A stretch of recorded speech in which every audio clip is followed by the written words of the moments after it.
Hello and welcome to some more Star Citizen. I wanted to discuss some bits on Star Citizen's funding model, pay-to-win stuff, UEC, the in-game currency, and a few official statements that CIG have made about Star Citizen recently.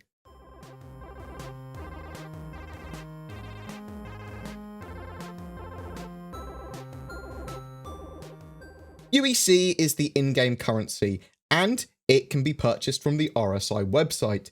This was a way in the past to buy weapons and items for ships in-game that then would be permanently on your account from the website.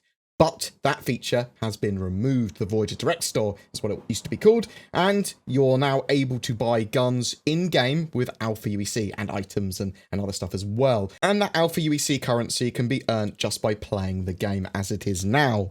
You can melt any of the weapons or items or flair that you bought with UEC back into UEC again now as well. So the people that had bought those weapons ages ago on the Voyager Direct Store, you can melt that stuff back down. Now in Star Citizen Alpha 3.3 coming in September, Star Marine and Arena Commander, the modular flight combat and FPS games, will have rec rentals as part of the game UI. So you can earn rec basically by playing those modes and then buy or rent weapons and items and ships in game with that for those modes. This is all leading up as well to being able to buy ships in game with Alpha UEC, hopefully with 3.3 as well. There was, up till recently, a max cap on the amount of UEC you could buy from the website. UEC does differ from Alpha UEC. So Alpha UEC and any purchases made with it can be wiped and reset with updates, patches, and for testing as regularly as CIG want. It's the intended in-game currency until the end of Alpha, or until they say, right, all things that you do now in-game are live and have persistence, and then they switch to UEC, basically. So why buy UEC at the moment? What's the point? Well, your UEC value is the value of the Alpha UEC you'll start with every reset at the moment, and some players like supporting the game in this way too, giving a few bucks towards their dream game, while also accruing some in-game money for when the game releases. There is still a max cap of 25,000 UEC a day that you can buy, which equates to $25 effectively of currency you could buy every 24 hours. More interestingly, it's an odd one really, because as we have no real idea of the value of UEC in in-game terms, the economy and ship prices, even time to progress, they all need to be balanced, and not yet. They're not even talking about that in a more fixed term. There's still mass gameplay loops that are missing from the game. It is early days. I certainly would not recommend anyone purchasing any UEC at the moment, at the very least until the game is released, or we have more of an idea of its time value, dollars to UEC and all that sort of stuff. It's not something that's appealing at the moment when you have no idea what it's going to be worth. There were some grumbles on Reddit of this is pay to win and we'll break the game. Literally just the idea of selling the in-game currency, which has always been the idea, but also the fact they've removed that limit, as previously your account had a max cap on the amount of UEC you could own. But this is one of the main ways Star Citizen wants to fund the persistent universe after its launch, while not having a subscription. So there will be voluntary subscriptions, I suppose, still like we have currently, which give you like background access to Jump Point and some of the magazines and some of the vaults, and may still in the future help fund their videos, maybe. That sort of stuff will evolve. However, it's not going to give you any sort of like in-game advantage subscription-wise. At least that's not the plan at the moment. So one of the other things I suppose that this does, selling UEC, their in-game currency, is help regulate any black markets that might appear from gold sellers that will inevitably come along. CIG did release some more official statements about all of this, which I will read for you. With the implementation of in-game kiosks and additional in-game shopping options, we removed the ability to buy in-game items with UEC on our website via a section of our online store that was called Voyager Direct, and moved all UEC transactions directly into the game. That's actually a pretty big milestone and brings us closer to the final game where you can earn UEC to buy in-game items, etc. Removing Voyager Direct meant that we had to rebalance the economy, and with a rebalance we wanted to offer back as the ability to melt past item purchases made at older unbalanced prices back to UEC to allow them to spend it on buying items in-game at the new rebalanced prices without removing the cap. Backers who were melting and reapplying funds would eclipse the overall UEC cap and be locked into their previously purchased items. So we removed the overall cap but kept the daily cap in place to give our backers options and flexibility. This was purely a development/platform decision and has nothing to do with marketing or sales, and was made to not disadvantage people that had supported us over the years. This has been the case since the release of 3.2 on June 30th, and everyone seemed pretty happy with this flexibility, as being able to melt items that were purchased on Voyager Direct has been a long-term request from our community. So it's a bit surprising to see some people paint this as an issue now, especially considering the context of the change and the general happiness of our community had with it when it was first rolled out. But hey, it's the internet and people have to complain about something. Another thought re pay to win. What is win in Star Citizen? We have challenges and gameplay for everyone, from solo players with just an Aurora to a huge crew crewing an Idris. We're making a space sim. I don't even know what you would qualify as win.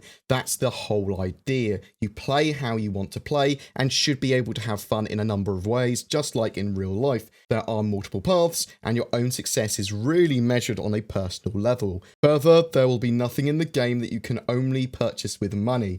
You can't buy better stats or skills. We don't sell magic kill bullets, and everything that you can purchase with real money, like ships or UEC, can be earned via gameplay. By allowing people to purchase ships or a limited amount of UEC, we're just allowing people that want to support the project a way to do so. It's expensive to build a game of this scope, and it's expensive to run the servers that people play on, while not preventing the person that has only bought the basic game package from playing, earning and upgrading their equipment, and competing with people that have spent more time than them. Every persistent online game has inequality in starting assets, even if there is no ability to purchase, as people start their game careers at different times. If you join EVE or WoW right now, you don't have the experience, stats or assets that someone that's been playing for years. We don't see the issue with some people starting Star Citizen with different equipment, as long as everyone gets the opportunity to earn everything via gameplay, which they will. So I thought that was a very interesting statement from CIG. I don't believe that Star Citizen will be pay to win any more than EVE Online is. And if you say that it is pay to win and EVE Online is pay to win, I'd say that it doesn't necessarily mean that the game's not going to be fun. You can't argue that being able to buy money from the website isn't pay to advantage. It clearly is. It definitely gives you a time advantage. But you could argue that you could pay to get the best gear in WoW or EVE or any online game in the black market if you're willing to pay an amount. Star Citizen's community won't let the game become a pay-to-win nightmare. The game's funding model is based on concept sales for ships though, and eventually selling UEC in-game will take over as its main funding mechanism, along with game sales once the game is released. The thing is, however you argue it, it's too early to know. We don't have anything in stone. We don't have a time machine. We don't know how it's going to pan out when the game is released. CIG are painfully aware that almost no one would be happy with a pay-to-win gated game. Everything will be available to obtain in-game with nothing more than a starter package, and you're not going to be gated to your gameplay because of this.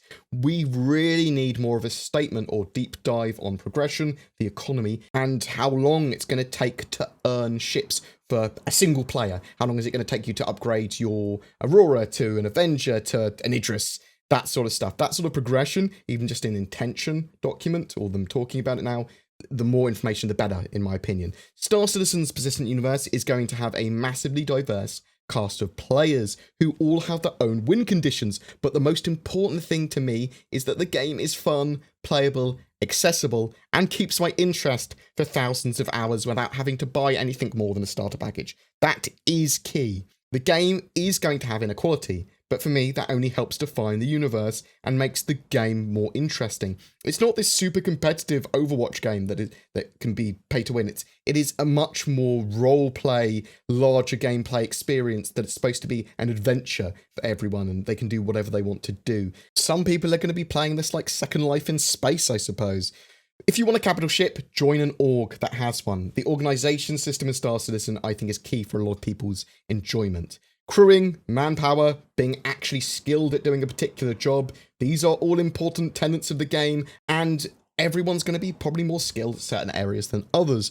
The 1v1 mentality of pay to win isn't as applicable in Star Citizen. It isn't about owning a ship. However, without that funding model, Star Citizen and the game it is now being made into would have not been possible. And it's that scope and that game that it's trying to be now that got me interested in the first place. I wouldn't be interested in covering the project if it wasn't to the scope that it is now. It is very much my dream game. Even 25% of it being completed well would be my dream game, to be honest. So I'm very much looking forward to it. Moving forward, though, it's not just the devs, but also the backers and community's job to make sure that the funding model doesn't ruin gameplay. We also need to be looking at progression, the economy, and gameplay loops, make sure they're all balanced correctly. Obviously, it's not the backer's duty to make sure the game's done right or anything like that, but being vigilant and asking these questions, that's why I love open development. It means that a lot of worries can be addressed at an early stage. It means that certain things that people love or hate can be looked at. Yes, it also opens the game up to a lot of criticism and outrage, FUD and trolling. It's a double-edged sword, to be sure, but it's certainly one worth using. More information is better, and constant communication is key. There has certainly been some missteps with the project. I suppose you'd get that in any large project, but as long as they keep that communication up, as long as they keep producing their weekly shows and giving us as much news and information as possible, then I'm going to be happy. I do actually want more. I would prefer more information, more news, and looking at things like we've discussed here, the economy, progression, starting to look at those gameplay loops with more deep dive documents. I quite enjoyed the fact they actually gave us some of the medical information and gameplay more recently, talked about that. So the more they talk about with this stuff now, even if those intentions change, I'd like to know where the head's at. I'd like to see a full roadmap of what literally needs to be completed for Star Citizen. I don't care if it's not slotted into a time slot yet, but I want to know what gameplay loops are remaining, what tech is remaining, their current vision of the roadmap, that sort of stuff. So there's lots of stuff they could be giving us, and I hope they will start doing that. Star Citizen is starting to deliver, with the rest of its core tech being finished over the next few months. Object container streaming coming at September. There's a lot going on, and we're starting to get gameplay loops and first iterations of mechanics now. But please feel free to tell me your opinion in the comments below, and please, at the very least, be polite to others that may not share your opinion. I'm aware that this is a polarizing topic, so please be civil, but I'm more than willing to read your comments and have a chat. Every month, we have a giveaway for a Star Citizen ship as well. This time for August, it's a Saber Raven. All you need to do is to be subscribed to my YouTube channel and comment on any of my videos during August to be in for a chance of winning that. There is also another way to support the channel now too, via the join button on YouTube under my videos. These are memberships to my channel, giving you some emotes to use in chat and comments, exclusive content, early videos. You can help with the direction of the channel, as well as have easier access to me for questions and feedback, along with a few other little perks as well. So please check that out if you want to go the extra mile. Thank you for watching, guys. Please take care, and I'll see you in the verse.